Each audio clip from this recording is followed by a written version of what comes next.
Hello and welcome to this week's tutorial. I'm going to be demonstrating my method of doing non-metallic metal painting on the Reaper Queen of Hell miniature. Now, a bit of a disclaimer, I don't claim to be any expert on NMM techniques, but I just thought I'd show you my take on the subject basically. So first of all, mixed up in the palette some black, some medium grey and some white. And I'm using the medium grey quite diluted with some paint medium just to add some shadows between the scales on the armour. Now I thought this area would be interesting because obviously there are lots of curves, obviously, so I get it off my chest. And basically it's a good example for demonstrating how the light falls on the armour. So now I've gone back and I'm adding some white, again quite diluted so it blends in with the grey overall. And I think it's just being patient, going backwards and forwards, trying to build up the light and shade, which obviously you're dealing with a metallic surface, so it's all about the reflection. So this really does take a while to build up. So I'm going back in now with some slightly darker grey just to the underside of the armour, and this just basically starts helping to add some shadow and blends in nicely with what's been done already. Much less being applied to the upper surfaces, just trying to really use the pre-shade as well to see where the light would fall and get a realistic appearance. So going back now, the paint's dried just a little and adding some really light grey highlights just right on the edges of the armour plates. I'm trying to be as sparingly as possible, and sometimes this effect can look a little stark and it doesn't really look like anything, and I find it's just blending maybe these extremes in which really helps get the effect. But sometimes you just got to go, as I said before, backwards and forwards, just trying to get the paint to blend as best as it possibly can.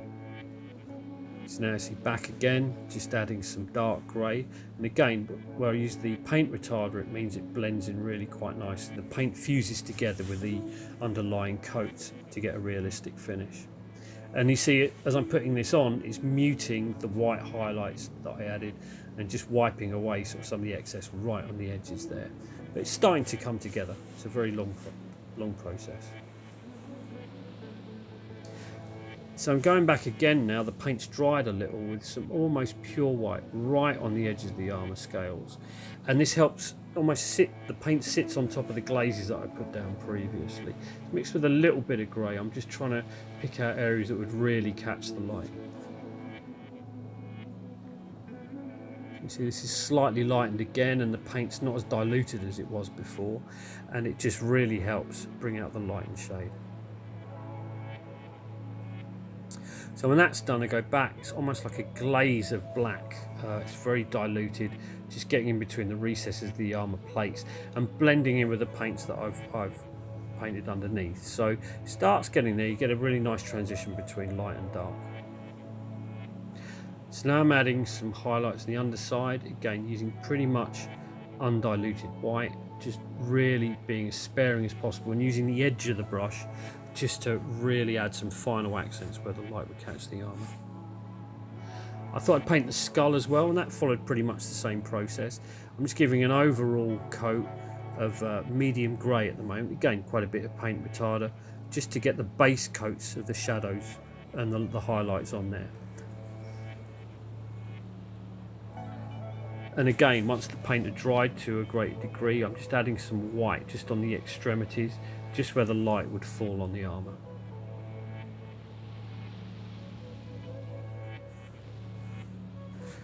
So I'm adding almost a final black glaze here. This is just Citadel Chaos Black, really watered down so it goes in the recesses of the armour. And this is just adding some final shadows. And again, as I paint the rest of the armour, I might go back and forth and add some darkened areas and some more highlights as I see fit.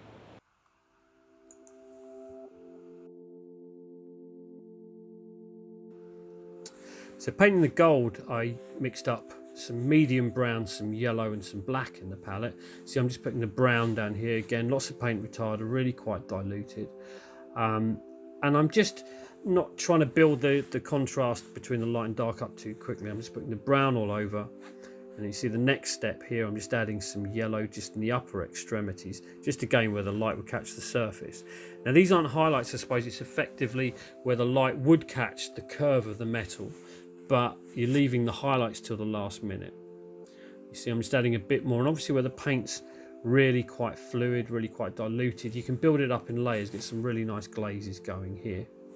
And where the paint's got paint retardant, it means you can mix the different shades together really easily. So now I'm adding some yellow mixed with white, just right on the extremities again, using the edge of the brush. And I'm starting to build up, you know, the most extreme highlights, I suppose, just where the light would really catch the edge of the metal. And just going backwards and forwards again, the paint's still not quite dry, so you can blend in the different colours as you see fit. And just adding an extra layer, as you can see, right on the top of the armour plate there, just where the light would really catch the detail, to try and get it looking as realistic as possible.